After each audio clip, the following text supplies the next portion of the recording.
পোস্টারের টাকাটা যদি পোস্টারের টাকাটা যদি জনগণকে বিতরণ করে দিত তো জনগণ কত উপকৃত হইতো। হ্যাঁ, ছবি লাগাই দিবেন, পাগড়ি মাথা দিয়ে ছবি লাগাই দিবেন,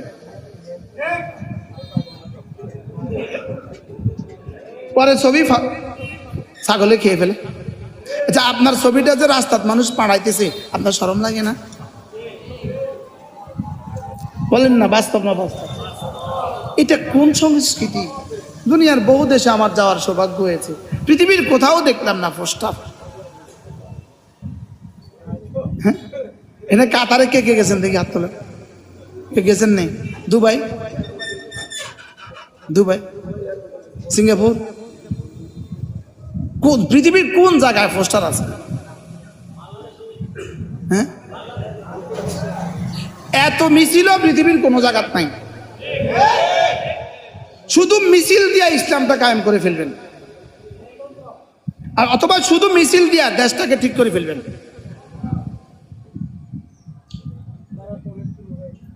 হ্যাঁ, কোরআন বলে কি, আমি বলি কি? আমার ব্যক্তিগত জীবনে ইসলাম লাগবে, আমার জীবনে দাওয়াত লাগবে, আমার জীবনে তালিম লাগবে, আমার জীবনে তাজকিয়া লাগবে, আমার জীবনে জিহাদ লাগবে, আমার সব মিলে হবে দ্বীন। আপনি করলেন না কিছুই, শুধু পোস্টার লাগাই দিলেন। পোস্টার কিন্তু কেউ নিজের পয়সা দিয়ে লাগায় না। আমারও তো অনেক অফার করছে নির্বাচনে দাঁড়ানোর লেগে, এক একজনের কিছু হুজুর পোস্টার যা লাগা আমি দিয়ে। আমরা এত শখ লাগছে আমার পোস্টার দেওয়ানোর লেগে, পোস্টার উনি দিয়ে দিব। আমি নির্বাচন পোস্টার দিবেন নি? আপনি করে দিব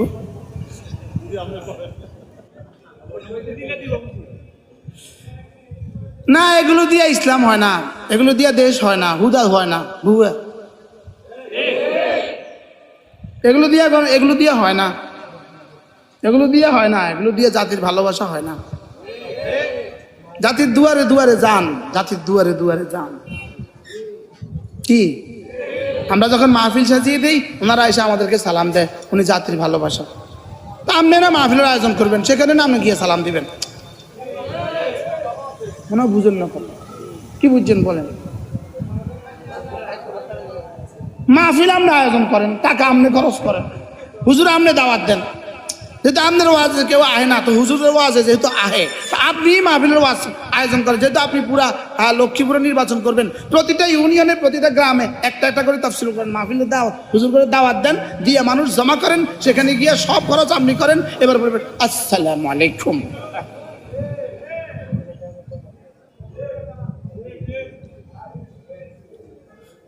কি বলছি বলেন? আল্লাহ আমাদেরকে বুঝ দান করেন। কি শুনছেন আজকে? কামিয়াব কারা? মেহনত করে, দিল সাফ করে যারা, বলেন। আর যে দিল সাফ করে, আল্লাহ তাআলার একটা হুকুমও সে আর ছাড়ে না, আল্লাহ তাআলার নাফরমানি একটাও সে আর করে না। কি বলছি বলেন? দিল সাফ করে যারা কোনো হুকুম ছাড়ে না আর কোনো নাফরমানি করে না, বলেন। কোনো হুকুম ছাড়ে না, কোনো নাফরমানি, এই দিল সাফ হলো তার, কামিয়াব হলো সে। দুনিয়াতে ফুটপাতে ঘুমালেও কামিয়াব, বাংলোতে ঘুমালেও কামিয়াব, মেম্বার হলেও কামিয়াব, না হলেও কামিয়াব। আরে এমপি অর্থ কি? মেম্বার অফ পার্লামেন্ট, মেম্বার হইতো। আমি মেম্বার করছিলাম না, আশঙ্কা মেম্বার হইতো, এরপরে হ্যাঁ কয় না। কি এমপি অর্থ কি? তো মেম্বার হইতো। আমি মেম্বার করছিলাম না, আশঙ্কা। আপনি মেম্বার হলেও কামিয়াব, না হলেও কামিয়াব। দেখার বিষয় হলো আল্লাহ তাআলার কোনো বিধান যেন আপনার থেকে না ছুটে, আল্লাহ তাআলার কোনো নাফরমানি যেন আপনার দ্বারা না হয়। আর এটা হবে কখন? নফস যখন কি হবে? নফস পরিষ্কার হবে না, নফসের কোনো ডাক্তারের কাছে শরণাপন্ন হওয়া ছাড়া।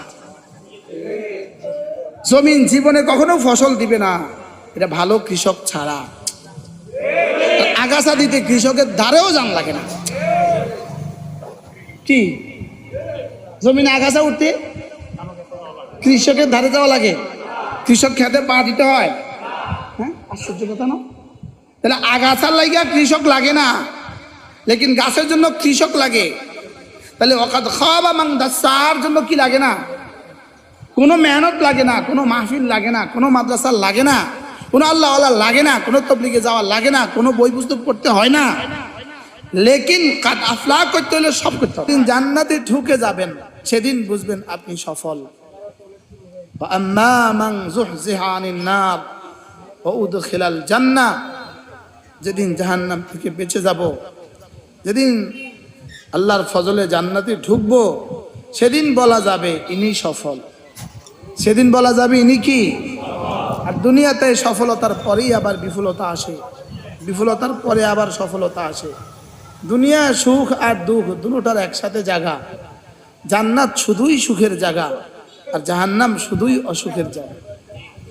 দুনিয়া সুখ আর অসুখ দুটোটা হবে, শান্তি আর অশান্তি দুটোটা হবে। জান্নাতে আর কখনো কি হবে না? অশান্তি হবে না। আর জাহান্নামে আর কখনো কি হবে না? শান্তি হবে। এই জন্য মেরে ভাই, সফলতার শব্দ বুঝে নেওয়া উচিত। সফল কে? সফলতা কি? সফলতা মানে জান্নাত। আল্লাহ তাআলা বলেন সফল কারা জানো? দিলটাকে সাফ করেছে যারা। এই একটা বাক্যকে বলার জন্য রব এক টানা 11টা কসম খেয়েছেন। এর চেয়ে বেশি কসম একসাথে কোরআনে কারিমে আর কোথাও নেই। এই আয়াত বলার জন্য কয়টা কসম? এক বাবা তার ছেলেকে কথা বলতে কসম খাওয়া লাগে না, মা তার মেয়েকে কথা বলতে কসম খেতে হয় না। আর আরশে আজিমে মালিক আমাকে এই কথাটা বোঝাবার জন্য কসম খেয়েছেন কয়টা? 11টা। দেখেন গণেন। والشمسি وضحاها والقمر إذا تلاها والنهار إذا جلاها والليل إذا يغشاها والسماء وما بناها والأرض وما طحاها ونفس وما سواها। আল্লাহ তাআলা বলেন আমি সূর্যের কসম খেয়ে বলি, 2 নাম্বার সূর্যের আলোর কসম খেয়ে বলি, 3 নাম্বার চন্দ্রের কসম খেয়ে বলি, 4 নাম্বার দিনের কসম খেয়ে বলি, 5 নাম্বার রাতের কসম খেয়ে বলি, 6 নাম্বার আসমানের কসম খেয়ে বলি, 7 নাম্বার আসমান যিনি বানিয়েছেন তার কসম খেয়ে বলি, 8 নাম্বার জমিনের কসম খেয়ে বলি, 9 নাম্বার জমিন যিনি বিছিয়েছেন তার কসম খেয়ে বলি, 9 নাম্বার 10 নাম্বার তোমার কসম খেয়ে বলি, তোমার কসম খেয়ে বলি। তোমার তোমার তোমার মানে কার? আমার আমার। ওয়ানাফসিন, প্রতিটা মানুষের কসম খেয়ে বলি, প্রতিটা জানের কসম খেয়ে বলি, প্রতিটা নফসের কসম খেয়ে বলি, আমি তোমার কসম খেয়ে বলি, তার কসম খেয়ে বলি। রব্বুল আলামিন বলেন ওয়ানাফসিন 11 নম্বর কসম, 10 নম্বর কসম ওয়ানাফসিন, আমি নফসের কসম খেয়ে বলি। এবার 11 নম্বর কসম ওয়ামা সাওয়াহা, নফসকে যিনি বানিয়েছেন তার কসম খেয়ে বলি।